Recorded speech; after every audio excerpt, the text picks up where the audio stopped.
Disclaimer: the views and opinions expressed on this podcast are those of the individual guests or creators and do not necessarily represent the views of their employers, business partners, affiliates, or advertisers. Any opinions, advice, or statements made on this podcast are not intended to be taken as fact or professional advice. Please consult a qualified professional before making any decisions based on the content of this podcast. Hi everybody, welcome to Untapped Azania. My name is Maureen, Divin the Queen, Divin the Princess, or Pindulo, the answer, whichever one you prefer. Welcome to another episode once again. I do not chill alone. I chill with the one and only Mash D. How you doing, Mash D? I'm fresh, and my fresh just gets fresher. What's the mood? What's the temperature, my dog? You know, the diamonds in production are glowing greater than the pressure. I love that. Welcome to another episode once again. If you're new here, please like, subscribe, let us know what you've been tapped into so we can tap into that as well. If you're returning also, what have you been waiting for? Like, subscribe, let us know what you've been tapped into so we can tap into that as well. But without wasting any time, my dog, what have you been tapped into? Batluwa best friend yaka for 2 minutes nyana jo. I saw you get raised up. You're actually weak, man. And by a girl. Weak. Yo, by a girl. So weak. Yo, so for context, this girl I was there, bruh. with the best Bruh. Pretoria accent. And so beautiful. So Pretty, so pretty, beautiful, pretty. So pretty. Yeah. She's like, oh, Batluba best. And for 2 seconds, I was like, oh. How about my best friend yaka for 2 minutes and yeah, she even did the hair thing. And then she just wanted a charger. Yeah, she wanted to use your power bank. And That's wild.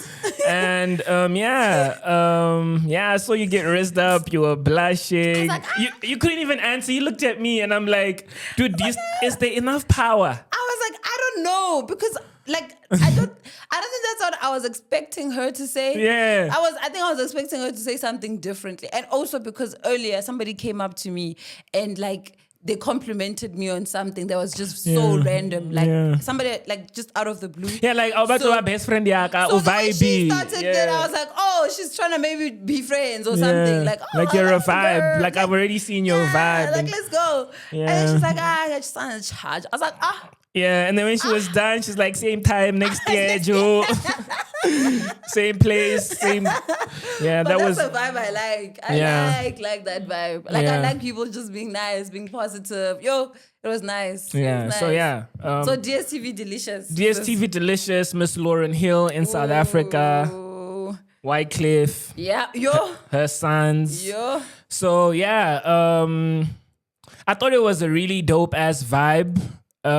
It was very different from, the conversation post the show when we met up with Jin and we're reflecting on Hey Neighbour and Kendrick because, we were both at Hey Neighbour. Jin was at Hey Neighbour as well. And just how interactive the Lauryn Hill performance was. It was more about the crowd. And Kendrick, it was more about the performance. I was thinking a bit about that this morning. Like, what matters more? What do I like more?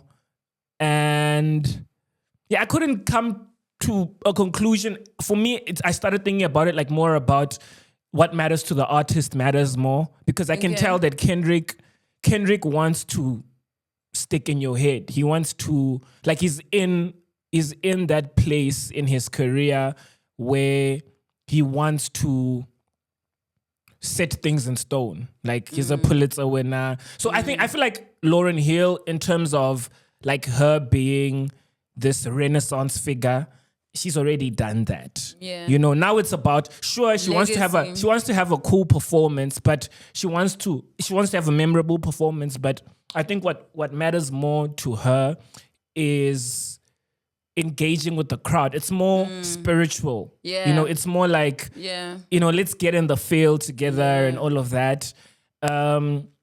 Something else I was thinking about were all these conversations I was hearing from people as we're walking out about the kids, like her having her 2 kids as part of the show. Like, and it was extreme points of views. Like some people are like, you know, they're not good enough to be on stage with Lauryn Hill. And some people are like, nah, fam, like you expect any mother to do something like that. You know, I'm all for nepotism. So like, I'm not even going to say where I stand in terms of like her having YG, Marley, and is it Ziggy? So yeah, that was also something I was thinking about. Wyclef was special. Wyclef was playing the guitar with his mouth. Yeah. It was dead ass giving Jimi Hendrix. With his mouth. Yeah. Ladies and gentlemen. Yeah. So how do you feel about the whole experience? I think so. Before like I get into the Lauryn Hill thing, I'm trying to think about it from just a festival perspective. And I think I did myself a slight disservice because I went to the event a little bit late. So I wasn't able to I didn't get the opportunity to actually enjoy the food, you know, just chill and enjoy the vibes and so on. So I think from that point of view, I did myself a disservice. But I did see like there was food, like there was a lot of vibes. And by the time I got there, it was just packed. Like the queues were long. I was like, I don't have and I was hungry, but I was like, I don't have the energy to be standing on this queue for that long. So I would have loved to actually just experience the food, the vibe in totality. But just from a perspective of being a South African and like attending festivals in South Africa, like bro, we are top tier. Like the vibe is so beautiful. Like everybody's in a good mood. Everybody looks good.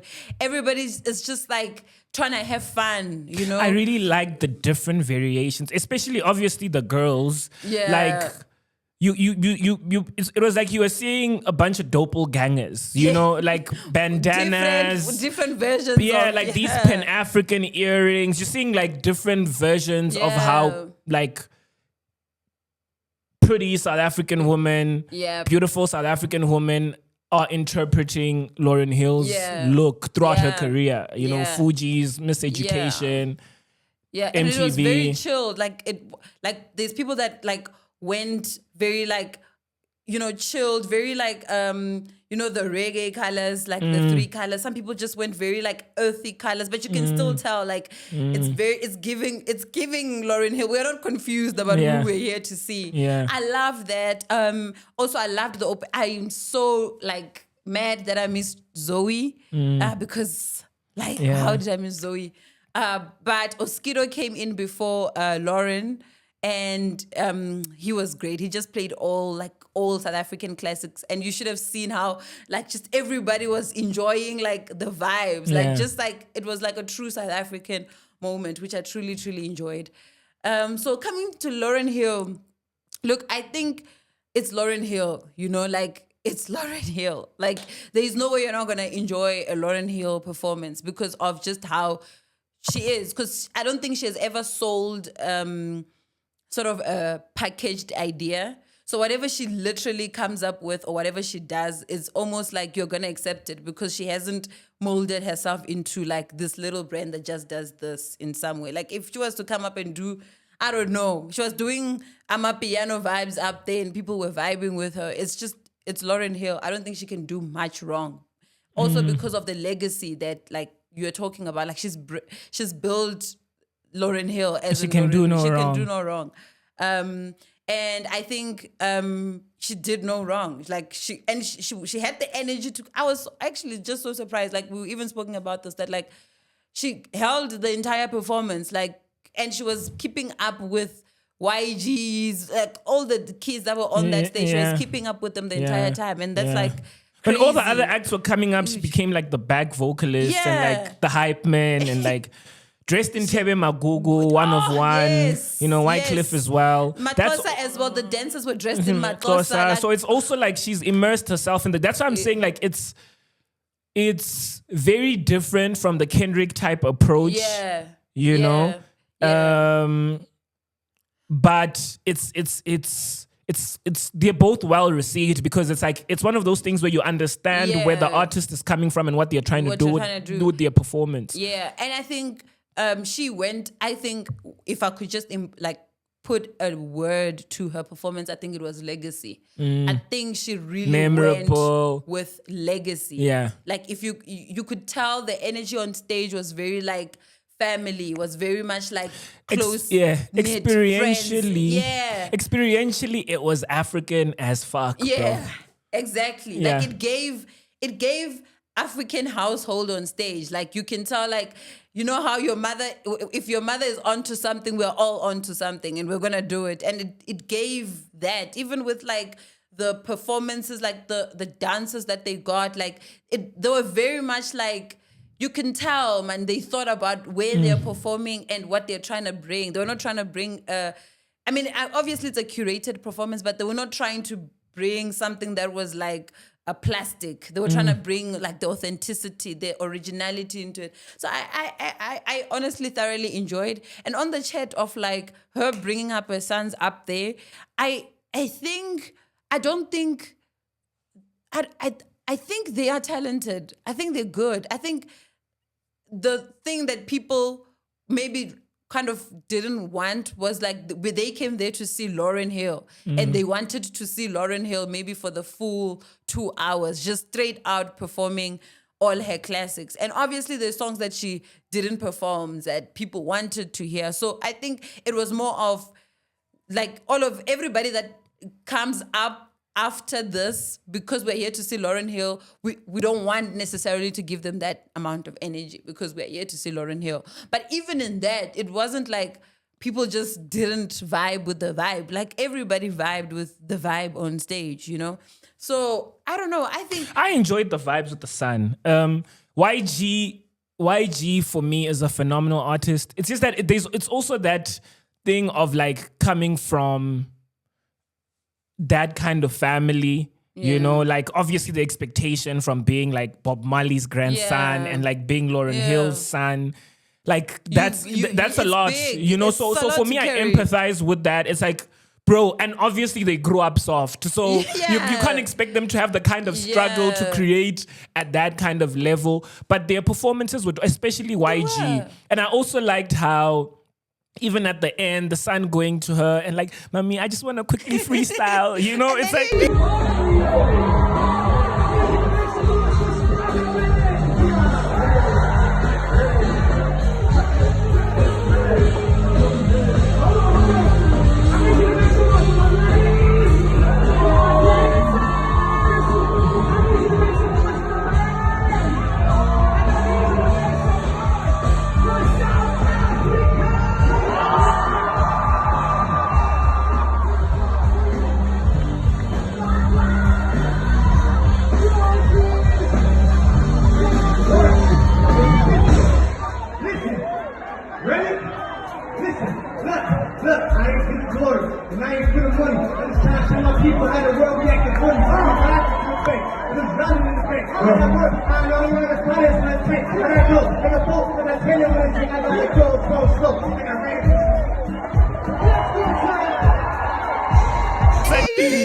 He took the mic from her and then he freestyled. And it's like, that for me, that's what I'm saying. It was experientially, it was very African. It's like, it makes you think of like just different experiences, like homely vibes and like that little kid who got amba music. You know,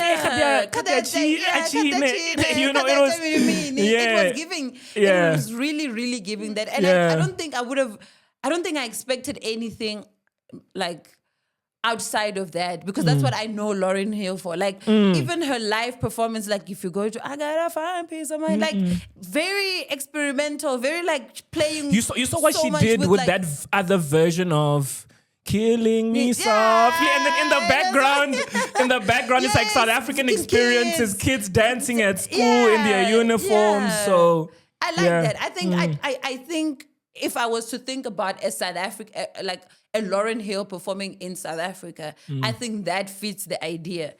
100%. 100%, because it was Lauryn Hill, but she immersed herself in the culture and she became Lauryn Hill in South Africa. So I think I changing lyrics to incorporate Johannesburg, Soweto, you know, Yeah, so I think I don't know if I would necessarily like compare her to like a Kendrick because I think, well, like you said, I think they're in different spaces in their careers, and I think the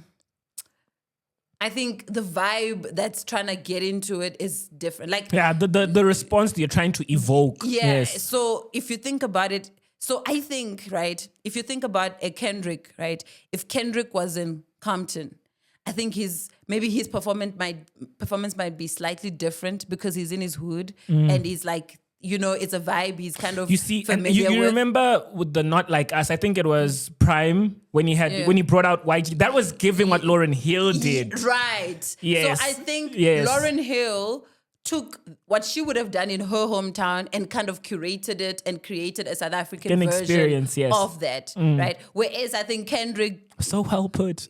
Yes. I think Kendrick kind of put together a performance, like a structured performance, and he had a message that he wanted to get out, and he got out that message in his performance, in how he got short guys to come and perform with him. That looked like him. To come and perform with him. But I mean, so the reason I say Lauryn Hill gave me Lauryn Hill, the Lauryn Hill that I wanted to see, is because she didn't curate a performance for me. Like, she gave me Lauryn Hill in South Africa, how she would interpret South Africa, like if she was a South African type vibe.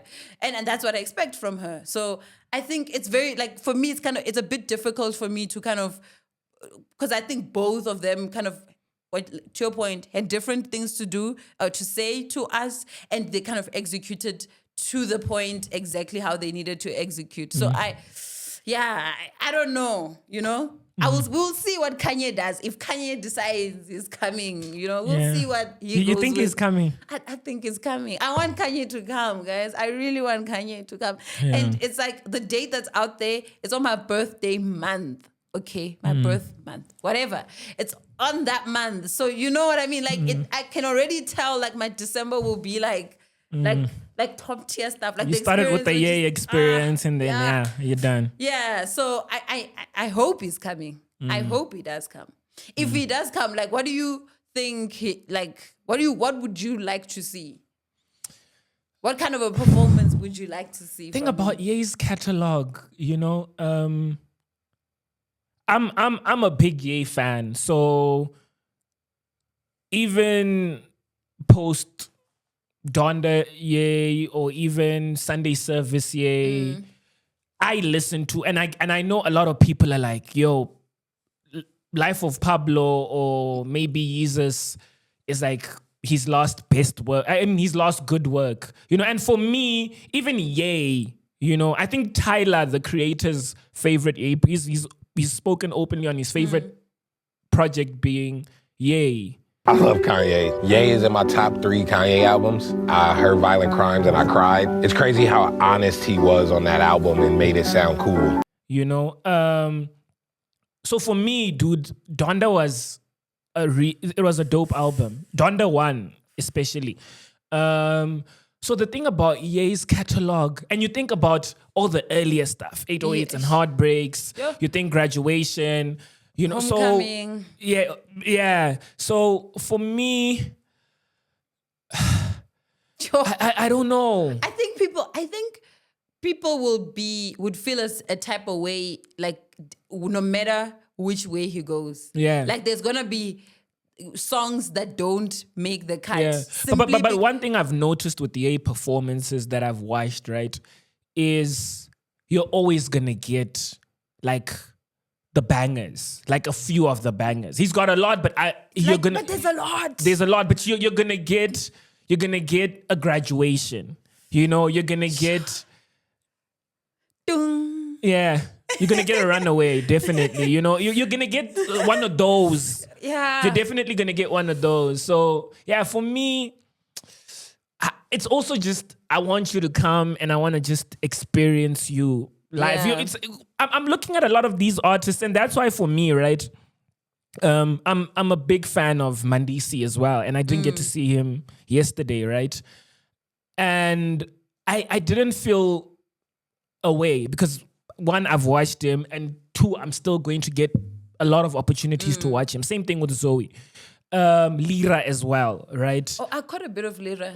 Dope. A bit of lira. You know, but it's like it's people that I feel like the likelihood of me still getting to see them is high. When I look at someone like Lauryn Hill, the likelihood of maybe Kendrick, I might get another chance in my lifetime. Lauryn Hill, you look at it and you're like, she's the kind of person that might just retire next year and say she's done. You Lauryn know? Hill in South Africa. I mean, that's it's like, you know, it's an experience. That's what I'm saying. Like the vibe there, Yes. I don't think you can get that vibe anywhere else. Like even if you were to see Lauryn Hill, but somewhere else, I don't think you would be able to. It would be just the like same. get that South Even African if you were in feeling. Europe and then you just happen to get a chance to see a show. So that's how I also feel about Ye. I also feel like it's a once in a lifetime. Yeah. It's a once in a lifetime. So no matter what, man, I'll try my best unless something crazy comes up to go watch Ye. Yeah. It's like if Cole is coming, you know, and he's also hinted. I missed Cole. He's also hinted at retirement, you know, so. That's one of my biggest regrets. The fact that I missed Cole when he came. But I was in varsity and I was like, oh, I'll probably get another chance to see him. And I'm like, damn, like now that I think back to it, I'm like, I should have. Yeah. Okay, I see that. I think I agree with you in terms of Ye. I think if he is coming and it's true that he's coming, I think the classics will be there.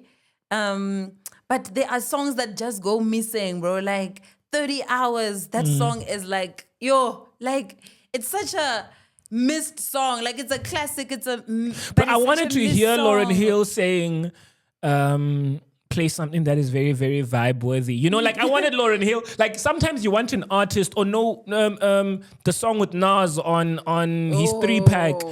When she was talking about how like her being late and stuff like that. But it's like sometimes you also want a bit of like the features. And Wyclef did that very well. Yes. Like he had a whole good 10 minutes where he's giving you songs that... Shakira. Yeah, he had a good 10 minutes where it's not his songs, it's songs that he was featured on. I want that from artists. Lauryn was more like very focused on like her catalog and stuff, which is also dope. But sometimes you want the that. stuff that she's featured You want on, that. I think given Ye's relationship with a lot of people right now, it's very likely that he's also gonna go his catalog. Yeah, pure Ye. He's gonna go pure Ye. But I hope it happens. Yeah. But anyway, what else have you been tapped into? Something I didn't like fully immerse myself in, but I did see what it's about is maybe it's a bill. It's called a bill when the president of the US signs something into existence or Published. So if it's published in the government gazette, something like that. But Donald Trump basically signed something that around H-1B visas. So H-1Bs are the ones that are specifically focused on immigrants, but immigrants that are high potential, like super techie and like are going to contribute to the kind of jobs that need the best skills, like work for your FANG companies, you know, and kids that studied at your Ivy League institutions, post-studies, stay in the States, work for those, you know, companies and contribute to the US economy. Thank you, Mr. President. One of the most abused visa systems in our current immigration system has been the H-1B non-immigrant visa program. This is supposed to allow highly skilled laborers who work in fields that Americans don't work in to come into the United States of America. What this proclamation will do is raise the fee that companies pay to sponsor H-1B applicants to $100,000. This will ensure that the people they're bringing in are actually very highly skilled and that they're not replaceable by American workers. So it'll protect American workers, but ensure that companies have a pathway to hire truly extraordinary people and bring them to the United States to work. We need workers. We need workers. We need great workers. And this pretty much ensures that that's what's going to happen. I think, Sean, do you agree with that? Well, they're $100,000 per year. So the whole idea is no more will these big tech companies or other big companies train foreign workers. They have to pay the government $100,000, then they have to pay the employee. So it's just not economic. If you're going to train somebody, you're going to train one of the recent graduates from one of the great universities across our land. Train Americans, stop bringing in people to take our jobs. That's the policy here, $100,000 a year for H-1B visas, and all of the big companies are on board. We've spoken to them about the gold card. They love it. They love it. They really love it. They need it. And the bill that Trump basically signed is sort of a barrier to that. So now I think they're introducing $100,000 cost for companies that want to recruit those kinds of migrants, and the chat is obviously, we want to encourage that they employ Americans, they upskill Americans. Because if you think about, imagine trying to recruit someone, and before you have them work for you, you need to first pay $100,000. That's a lot. That's a lot. So I was thinking a bit about that, and part of how I was looking at it was,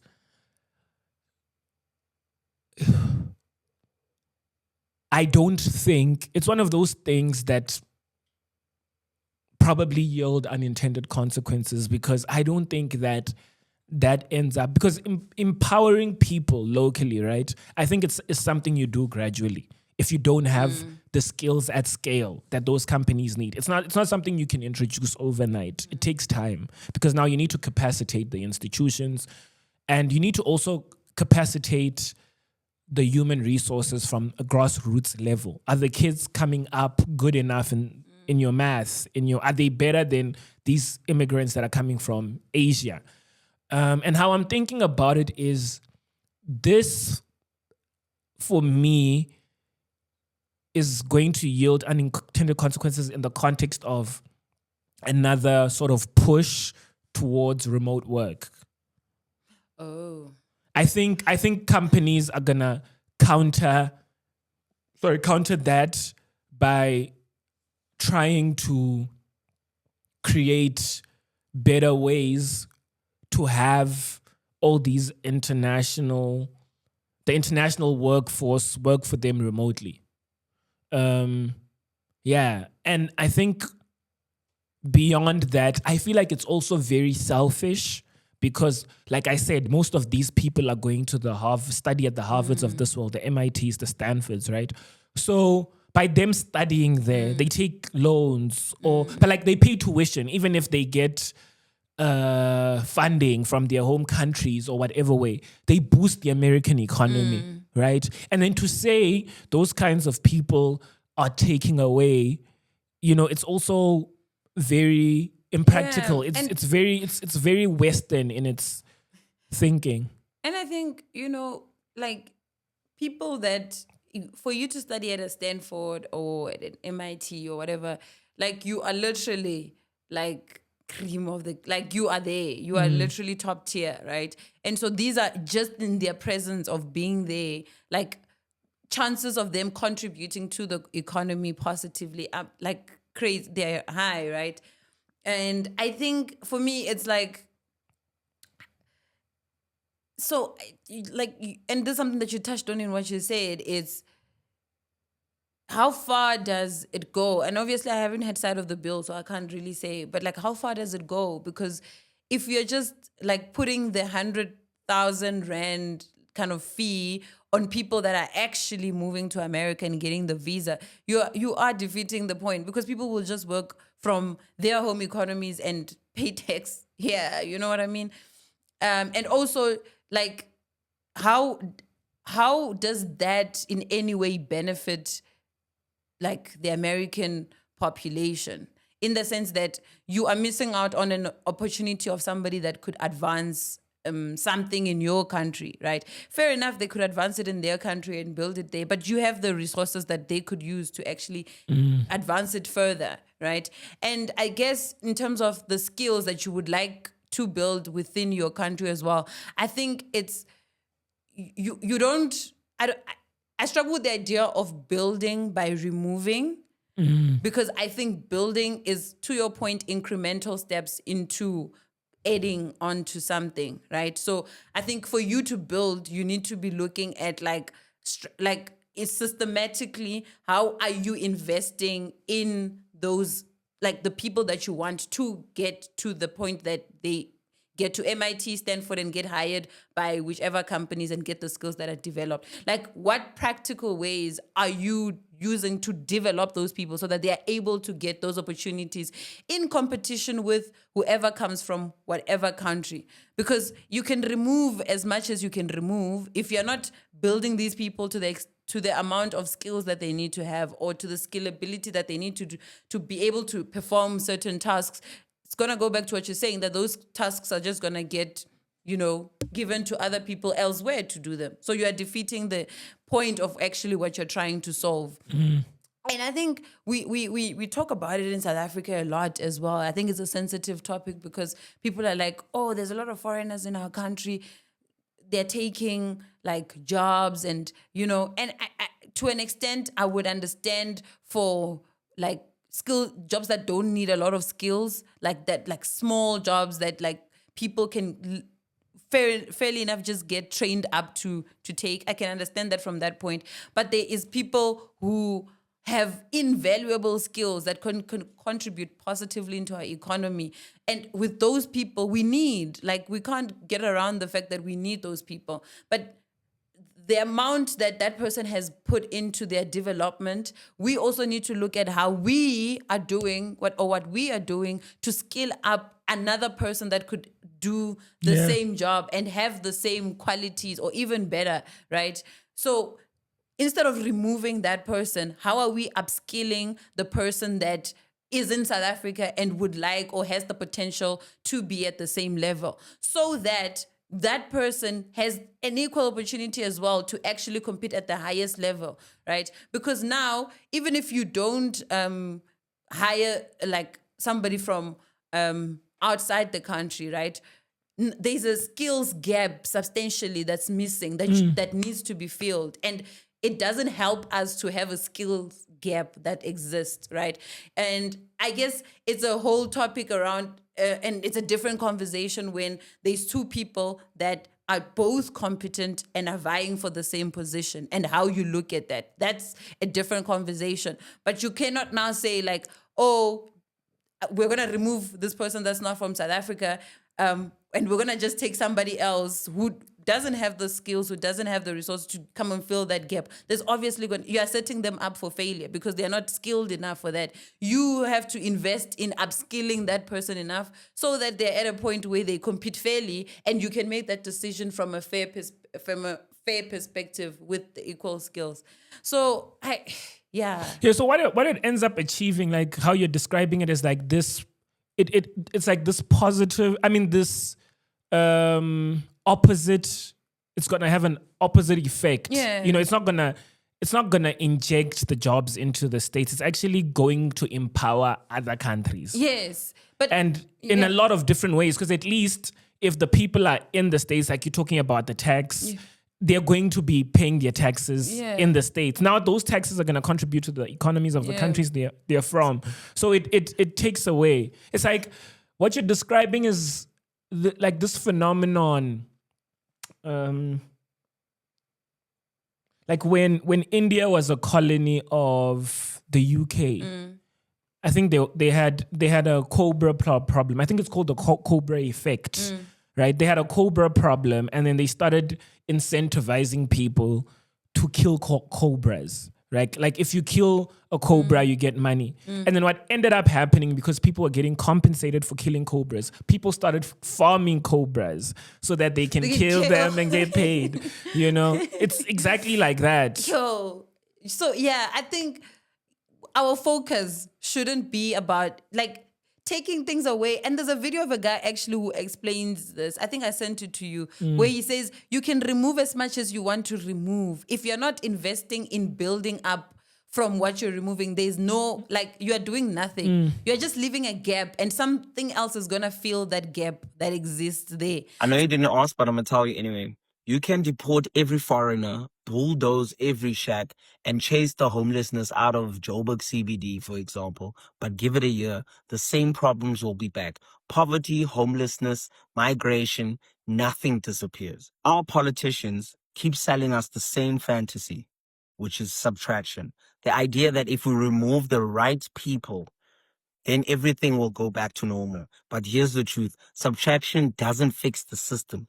It actually exposes it. And I'm going to tell you how. That homeless person you chased out of town is still homeless, just in a different place. And that young person that you just arrested for shoplifting is still unemployed, but now with a criminal record. Every problem just got harder to solve. And if you want proof of how backwards this thing actually gets, look at what the NCA is pushing. Blacklisting students who can't pay back NSFAS. Think about it. You take a kid who studied because they were poor, who can't find work because there aren't jobs, and then you punish them by killing their credit record. That's subtraction politics in its purest form. Instead of fixing the economy, you raise the victim. When the government brags about cleaning the streets, clamping down on foreign nationals, or demolishing informal settlements, it's not progress, it's theater. The city looks cleaner, people feel safer, but the root problem remains untouched. If our system worked, these issues wouldn't exist in the first place, because unemployment isn't caused by unemployed people. Poverty isn't caused by the poor. Scarcity is built into how our economy runs. It produces the very crisis politicians pretend to solve. Look, subtraction might feel good in the moment. It might even look like it's working, but it's not a cure, it's a symptom. And as long as South Africa keeps subtracting people instead of repairing the system, nothing is ever going to change. So it's not a question of, is this person a foreigner or what? It's a question of how much are you investing in building South African talent to be as competent, to be in the same level as, and again, putting them in the same level and then being, okay, there's an opportunity. What are we doing with this equality that we have created? But if you're removing this and then expecting this to come here, it's like it's uneven and it doesn't make sense. It's counterproductive. And I think it's easier to just take out, because I think it's easy to take out than to build. To just remove what you think is the problem instead of actually building a solution. It's easier to push down than to lift up. Yes. So it's an easy way of showing or presenting as if you're solving a problem, but you're not actually solving the problem. So to another person who's just looking from the outside, they'll be like, oh, we had a problem with foreigners or people from outside taking jobs. Oh, and they've removed the foreigners from the equation. Now South African people will have jobs, but it doesn't necessarily work like that. If you haven't been upskilled enough, or if you haven't been exposed enough to certain things, you are creating just a skills gap, right? And I guess also it's a layered conversation in South Africa, because all of these graduates that are just sitting with qualifications, right? It's not that, as much as you can say, oh, there's foreigners in the country or whatever, but there's also a question of just job creation outside of all of that being a problem. There's an issue of job creation that is at the core of that issue, right? It's like as high as it can be, whatever problem it is, at the core of it is the fact that the creation of jobs is not to match the amount of people that are qualified. I think our country is oligopolistic in how institutions dominate at the highest level. You know, you'd swear that, like, if you look at our banking industry and how, you know, we have a vibrant banking industry and it's forward. It's so forward. It's good and all of that. The M-Pesas of this world, I feel like, couldn't really succeed in countries like South Africa because things work, right? But I also feel like the barriers to entry in terms of new banks being able to compete with your top 4, your top 5 is also it's also backward, because you're not going to create jobs at the highest level. You know, jobs already exist. You know. Yes, you need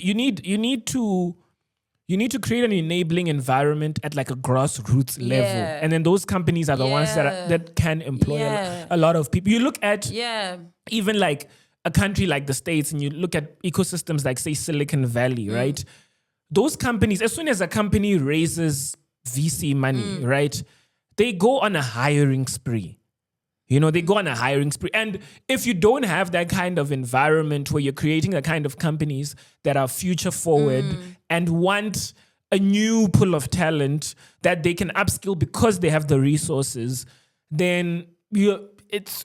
And I guess to your point, like it speaks to that. It's like if there is enough job creation, right, we wouldn't have to worry about certain issues. We're worrying about certain issues because the amount of, or I guess how fast we are creating the jobs and how much we've created barriers to entry into specific industries has kind of created impediments into startups or things coming up. So now we can't create jobs. Now there isn't that like vibrancy in the job market for every kind of individual that can come in. Now everybody's just fighting for the little things that in the between. breadcrumbs, and because we're fighting for breadcrumbs, what do? We fight the person that's next to us. But at the core of that problem, there's a deeper thing that kind of needs to be solved. And hence I'm saying like it's easier to take out something than to actually build something, than to create a Silicon Valley or to create an environment that is enabling, like what you're saying, enabling for whatever startup that is easy, so that it's easier to just like, if you fix an infrastructure problem, like we spoke about the GERD just a couple of weeks ago. If you fix an infrastructure problem, like the byproducts of that just flow. Like job creation just comes up because infrastructure is there for you, for people to be able to move around, create. Yeah, it's like creating the energy. We're moving into an era where like we need a lot of electricity. We need a lot of power to empower ourselves going into how the future, AI, all of that. That needs a lot of like energy. Data centers and all of that stuff. So for somebody to even come up with something that solves a problem in the future, they're going to have to rely on something as basic as electricity. But electricity is expensive. Electricity is there. And there's so many, sometimes there isn't electricity. So those are the grassroots problems that need to be solved. The thing that you're seeing at the top, the foam that you're seeing at the top, doesn't solve the grassroots problem. And once you kind of understand that, you kind of have to build a system that allows the grassroots problem to be solved. But if you're still focused on taking out the foam, and the foam is what we take out because that's what people see. It's like, it's creamy, it's at the top, right? But fundamentally, there's a deeper issue that as government that needs to be solved. But for you to kind of win the impressions and make an impression on people, you choose to take out the foam because the foam is what people see. But if you take out the foam and you stir that thing up again, that foam is still gonna come up again. So the problem is not necessarily the foam, you know. So like I said, I generally just have a problem with the idea of eliminating or trying to remove things instead of building up things, because I don't think it solves the problems that we actually want to be solved. It's kind of, I don't want to say lazy, but Yeah. Is there anything else you want to quickly go into that you have been thinking about? I've been thinking of etiquette. I'm not the most, I don't think I'm the most person that fits in all different etiquettes and different spaces, only because I just show up to things and places. But there's two things I've been thinking about. One, the event we went to, like the DSTV Delicious, and weddings, right? So with DSTV Delicious, bro, like I had those, I know we're in a crowd and it's full and all of us are fighting there. We want to see Lauryn Hill. But there has to be a level of etiquette, bro. Like you can't just come and stand in front of, like you can't ask for space to pass and then you stand in front of me. Like I feel like that's like, that's Dude, so I know, wild. like given how tall I am, right? I always make sure even if someone comes through when I'm already standing there, if I do notice they're short in these, I'm like, can you come stand next to me? Or can you see, can I move a bit? Because I understand, like, that's like festival type etiquette, bro. Like, So for me, and it speaks to the spirit of Ubuntu and just be like considerate, or even just be like, hey, bro, I'm sorry. I just need, can you just, Yeah. don't come in with the idea of like you're passing, I create this, and then you just stand there. And on top of that, you're not even like, hey, bro, like, askisi, can I just, I wouldn't say no, because we're at a festival and everybody wants to be able to see Lauryn Hill. We all want to have fun. We have to vibe.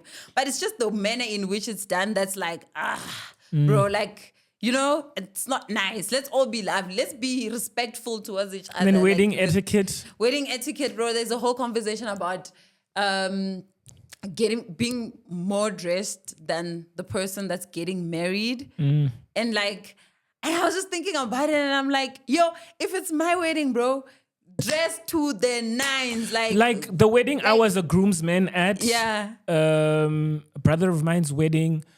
Like the theme, obviously they had colors, which was black and white, right? But part of the dress code was dress as if it's your wedding. Yes. And I was like, when I saw this happening online, like it was a whole back and forth, like people like, oh, you need to be considerate, you can't dress like the bride, obviously you can't wear a wedding dress, yes. right? Like you can't, but what, like in your own space, like kill it, like go all the way out, because I want people to actually feel good at my wedding.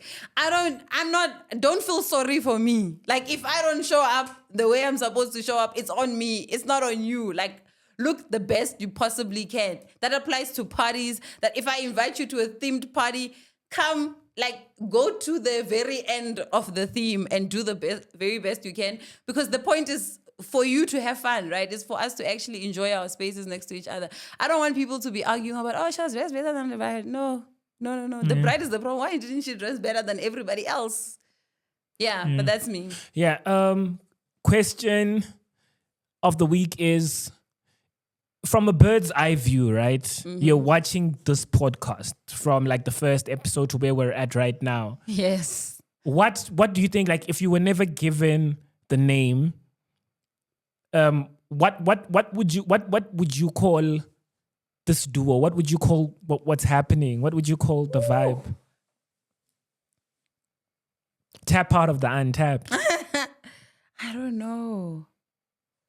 I would probably say, I don't know. I don't have a better way. I don't have a catchy name for it, but I'll say heart and mind, or mind and heart.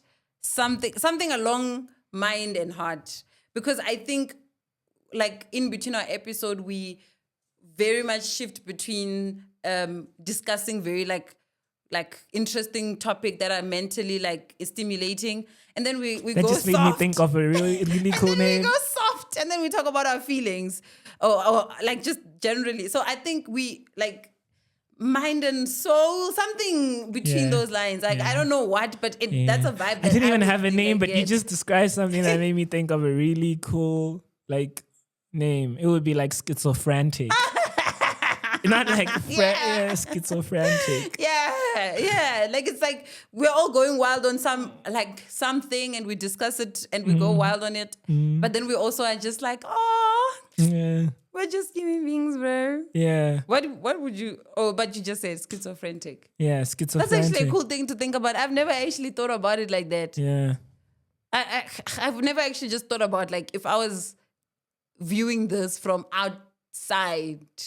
And but it'd be a trip. I think it would be a trip because you just do this every episode. Yeah. You're just doing this the entire time, going up and down. Bro, even the way we go from conversation, it's like I realize things based off of how people react to it. So when someone's like, hi, the way you guys will go from, now we just talked about a festival and then all of a sudden we're on H1B visas. The way we just randomly are going, and then wedding etiquette. Like the way we just go from conversation to conversation, and it's not like, it's very informal in terms of our approach. It's not like rigid. It's like we're just having that chat, it's very interesting. That's why it's like someone, if this was a brain, it would be someone or bipolar. They move from thinking about something that's like, and then they just in space. Yeah, and just like in their own thoughts or whatever. But that's cool. This is us this week, bro. Peace sign for the peace out. Bum, bum, bum, bum.